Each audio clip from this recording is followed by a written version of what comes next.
She gave wisdom to the foolish so that they could understand the world, and she gave strength to the weak so that they could gallop across the land. She used the source to help millions of creatures. She was a kind mother, so she was respectfully called the primordial goddess. After listening to Paitila's words, Luoya could not help but nod. Indeed, there was no lack of wise people in any era. There must be a reason why Xia was recognized and respected by all the races, and the biggest reason was that she had benefits. To put it bluntly, no one here was an idiot.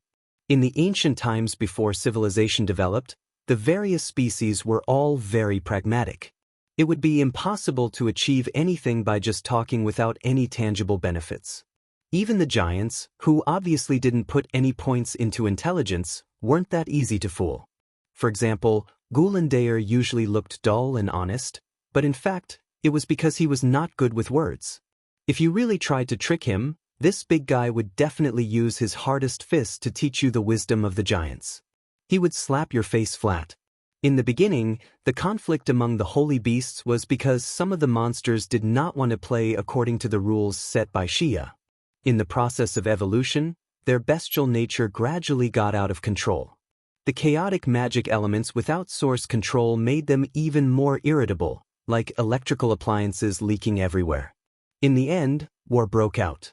As the mother goddess and the king of the holy beasts, Paitila personally participated in the battle with the Hydra and succeeded in killing it.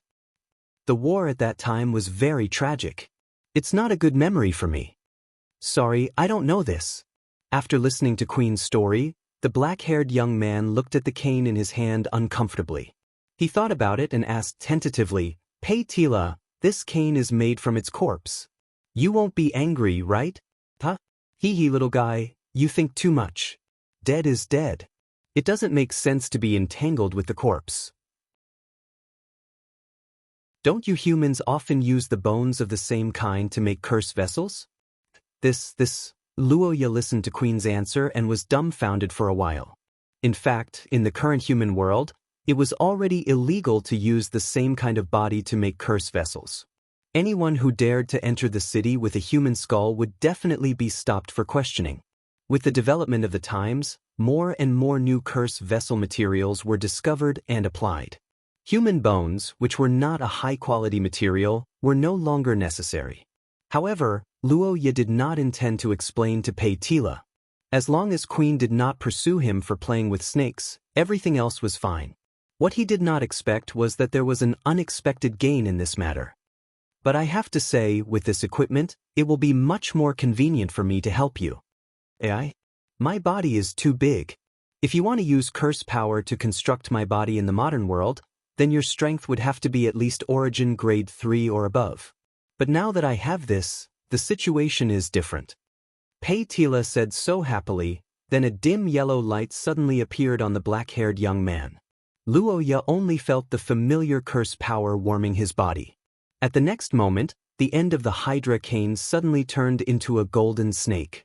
It was a beautiful golden snake with a unique appearance and the texture of gemstones in the vein.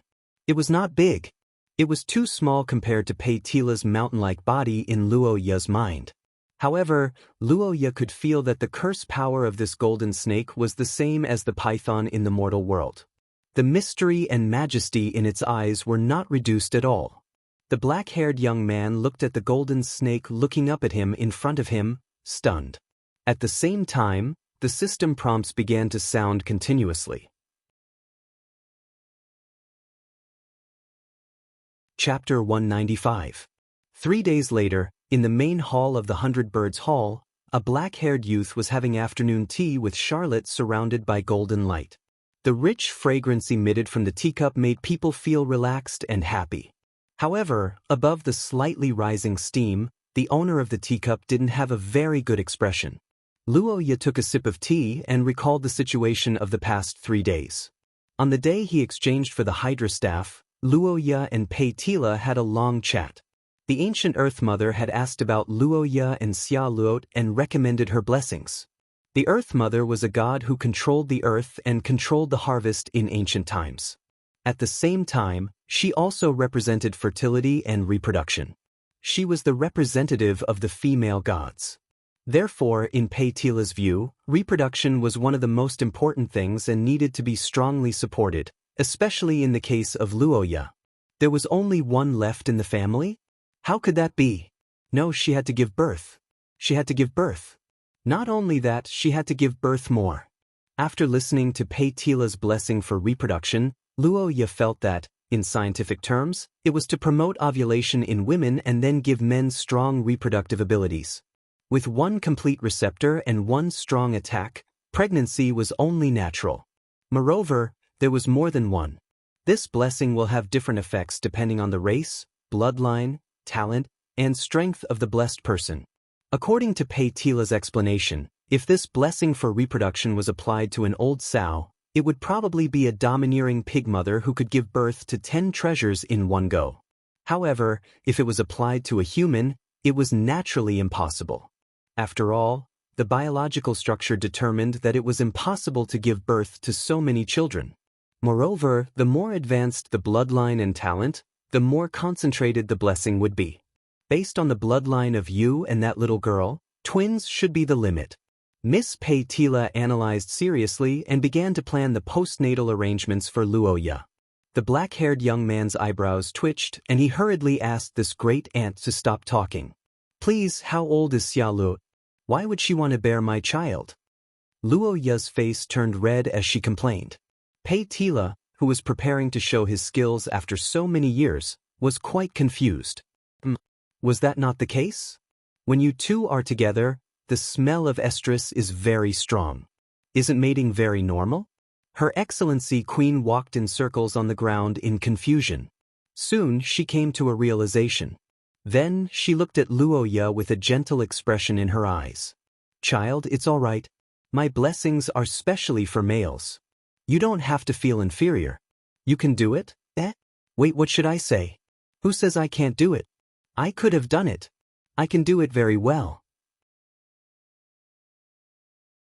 After listening to the two sentences, Luoya, who felt that something was wrong, blushed and hurriedly denied it. Under the comforting gaze of the world snake queen, he wished that he could take off his pants on the spot to prove his innocence. After that, Paitila was like a mother urging him to get married, repeatedly emphasizing the necessity of reproduction to him, and carried out a series of criminal instigation. Didn't you sleep together at night? If you bring it up, she probably won't refuse. We did it to reduce the side effects. Believe me, when mating, the contact area is larger and deeper, the effect will be better. What you said is so reasonable that I can't refute it. After ancient god Yellowstorm once again used the correct theory to hammer the innocent youth's nerves of shame, Xia Luot sent a timely message. When Luoya saw this, he hurriedly rushed back to the manor to prepare for treatment, and also ended his meeting with Paitila. However, at that time, he didn't expect that the results of this consultation and treatment were not satisfactory. Over the past 3 days, Luoya met many high-level extraordinaries under the lead of Xia Lot. Among them, there were a few well-known conjurers. Among them, the most knowledgeable one was the itinerant scholar Andrew Mara. Andrew Mara, Source Level 2, was already more than 100 years old this year. He was born in an ordinary family in the country of scholars. When he was young, there was nothing special about him. His grades in the academy were average.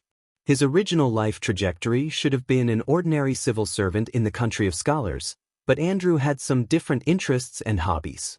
He liked to travel. After going to school, Andrew didn't stay at home like other scholars. Instead, he began to travel to various countries to increase his knowledge. Since 100 years ago, he had been patrolling the periphery of the human world and excavating ruins. He had joined many famous adventurer groups and had constantly accumulated knowledge and gradually stood out. After returning to the academy, he had been invited by many teachers, but in the end, he chose to follow the leader of the adventurer group, Bruce, back to Rose. Andrew was a late bloomer. Roja wasn't surprised by this. As the saying goes, read 10,000 books and walk 10,000 miles. Andrew can be said to be the standard practitioner of this sentence.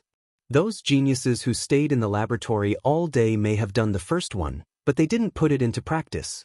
In the end, they didn't do anything.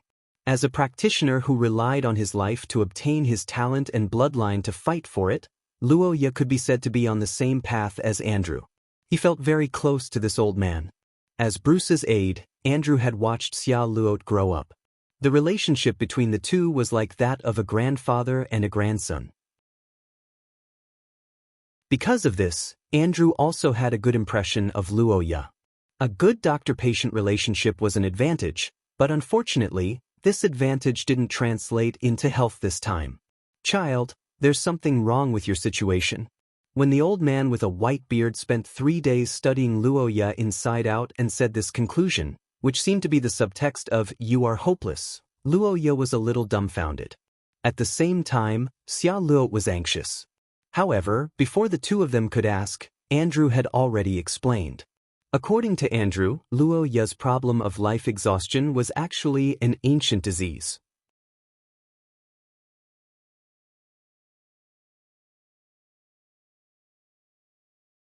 As for the others, they paid attention to different things. The politicians paid attention to whether the sudden visit of the Akkad family represented a new step forward in the relationship with the theocracy.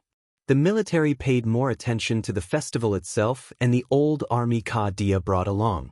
Bruce, who knew what was going on, paid attention to the thoughts of the other party's patriarch, Ka Dia, while Xia Luot naturally competed with Ai Lizi. The red-haired girl looked at the harmonious atmosphere and couldn't help but sigh slightly. She had to admit that the Akkad family's visit on Liberation Day was very smart. If it was any other time with such a large-scale visit, the first problem would be that it would be difficult to hide. After all, the fact that Luo Ye was taken away couldn't be made public. The second problem was that no matter how good the relationship between the two families was, it was easy to cause a backlash.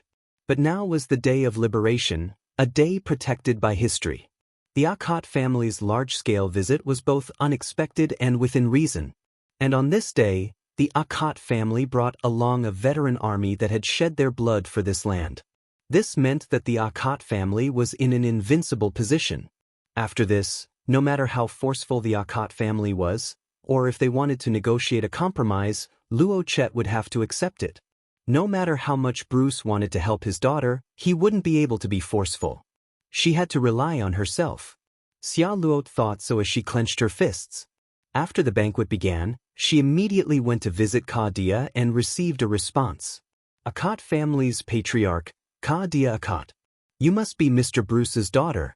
It's a pleasure to meet you, Miss Xia Luot. This was how Ka Dia introduced himself to Xia Luot. His words were very formal and his attitude was very cordial. But when she heard Ka Dia's words, the girl's heart immediately sank. It was fine if outsiders didn't know about it, but Ka Dia clearly knew that Xia Luot and Luo Ye had a century-old marriage contract. Strictly speaking, Xia Luot was Ka Dia's future daughter-in-law. But this time, when they met, the Marquis actually talked to her as if she was an outsider. He didn't even mention a word about the marriage contract.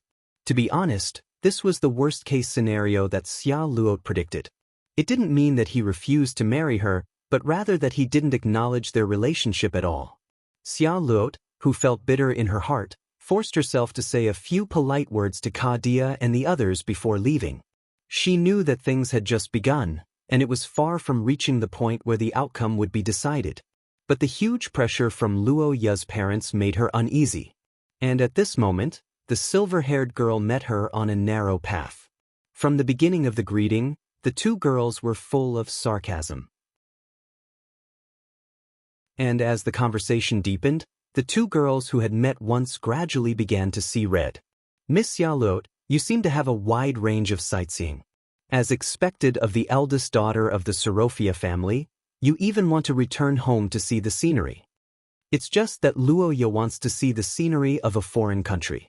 It's Sorofia's honor to have him here. Hee, when you say see, are you referring to being kidnapped by some despicable people? Is this a unique custom of the French? Miss Ai Lizi, please don't misunderstand. And in my opinion, isn't it despicable for some people to deliberately destroy the relationship between an engaged couple when they're not paying attention?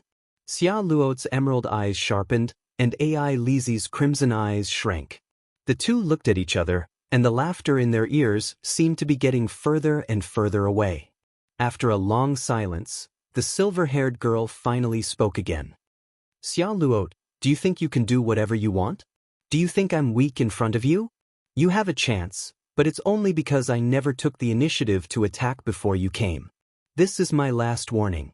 Return my brother to me immediately.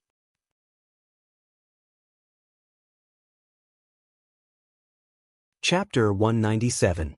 Rose's Council Hall was a new wonder building with only 100 years of history. The construction of the entire council hall cost millions of gold coins, which was the most expensive in all countries, and it was famous for two things. First, it covered a large area and even had a racetrack. Second, the banquet hall could be stargazed. The Sorofia family had a unique advantage in divination and prophecy, and these two were more or less related to astrology. Therefore, stargazing in the Rose area was an elegant thing, and it was also a common activity between couples. It was like a step before a confession. Xia Luo took Luoya to stargazing to some extent for this purpose. But tonight, the black-haired boy didn't watch the stars with the young lady, but enjoyed the night breeze on the balcony of the 100 Birds Hall. Looking at the tall and majestic building in the city center and listening to the noise of the revelers in the distant streets, Luoya couldn't help but sigh slightly. He picked up the small wine jug on the table beside him and took a sip. Well, it was quite sweet. Tasting the specialty Pamela wine that Akat brought back, Luoya's mood calmed down a little. He was alone tonight, naturally, not because he was neglected or abused by Xia Luo. In fact, the young lady wanted to attend the banquet with him, but after thinking about it again and again, Luoya refused. There was no other reason except that Luoya's appearance could easily aggravate the conflict. If it was only AI Lizzie who came to pick him up, then as the acting lord, Luoya wouldn't have to worry at all. But this time, it was Luoya's father, Ka Dia, who led the team. Luoya couldn't do it. In terms of relationship, Ka Dia was Luoya's father, and he was someone he had to respect. He was also the head of the family when he was a minor. In terms of status, Ka Dia was also a real marquis, which was much higher than Luoya, who was just an acting marquis. If Luoya showed up now, Ka Dia told him to go home immediately. What would Luoya do? Abandon Xia Luot and leave immediately? Or did he defy his father's orders and insist on staying? It was obvious that neither option was good, so Luoya decided to hide. As the saying goes, running away was shameful, but it was useful. Luoya prayed for good weather and peace in the world, but he didn't know that on the other side, the atmosphere between the two girls was already dark and stormy. In the meeting hall, Xia Luot and AI Lizzie looked at each other. The two girls, who had perfect etiquette towards outsiders, still had smiles on their faces. They raised their glasses as if they were the best of friends. Their perfect appearance and beautiful friendship caused a commotion and whispers in the nearby crowd. Some of the noble ladies began to get excited, and the young talents couldn't help but steal glances at them worriedly. After all, in their eyes, the two girls were perfect targets to pursue. If they were to be internally digested, half of their peers in Rosetta City would be heartbroken. However, what they didn't know was that they didn't have a chance from the beginning. The two girls weren't just affectionate on the surface, but there was a murderous intent hidden under their smiles. Xia Luot, do you think you can get elder brother just because you took him away from Akat Hill? Heh, your final struggle will only embarrass yourself even more. Whether it's a final struggle or a revival from the dead, these are still undetermined. But Miss AI Lizzie, no matter how Luoya and I are, we are still engaged, but you don't seem to be the same, do you? The reddish-brown-haired girl smiled and shook her wine glass. She raised her head and looked at AI Lizzie's narrowed eyes and asked, "You're just Luoya's adopted sister who isn't related by blood. Aren't you being too nosy? My love for elder brother is eternal. What does it matter if we aren't related by blood? It's just right, isn't it?" Sure enough, your goal isn't as simple as brother and sister. But unfortunately, in my eyes, you're not a threat. The reddish-brown-haired girl nodded in understanding, and said lightly in front of AI Lizzie, who was frowning, "Your relationship with Luoya is indeed deep. It's accumulated over the years. I can't compare, but unfortunately, you don't understand love. You're on the wrong path." Xia Luot looked at the silver-haired girl with pity, and looked in the direction of the 100-bird garden with gentle eyes. He's a very emotional person, but he's not a very sensitive person. He's not that delicate when it comes to relationships. Your kindness and love may seem obvious to others, but in the eyes of Luoya, who grew up with you, these can all be attributed to familial love.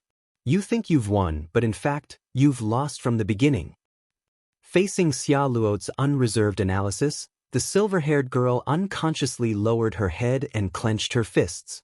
Without a doubt, Xia Luo's words hit her where it hurts. But after careful consideration, AI Lizi's expression returned to normal. I've said it before. I've never attacked before. No, that's why it doesn't matter what you do now. It does. AI Lizi calmly and decisively denied Xia Luo's assertion.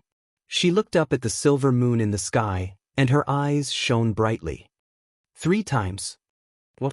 Elder brother missed me at least 3 times when you took him away, and he couldn't help but say it at least once.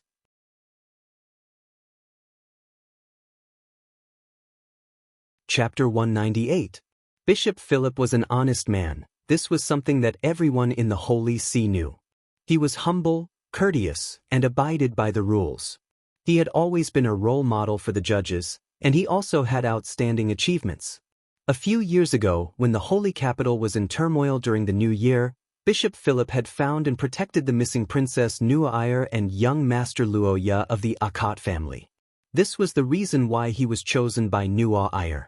Of course, what Bishop Philip didn't know was that he had an even greater contribution in the heart of Nuair, and that was the scene of Nuair and Luoya kissing while unconscious to the Akat family. In the eyes of Princess Nuair, this was a fatal blow to AI Lizi, but the honest Philip didn't realize this. Sigh, isn't this the request of her family? This is what I should do. You don't know how anxious the little girl was at that time. The brother-sister relationship is deep, and the Akat family is united and harmonious.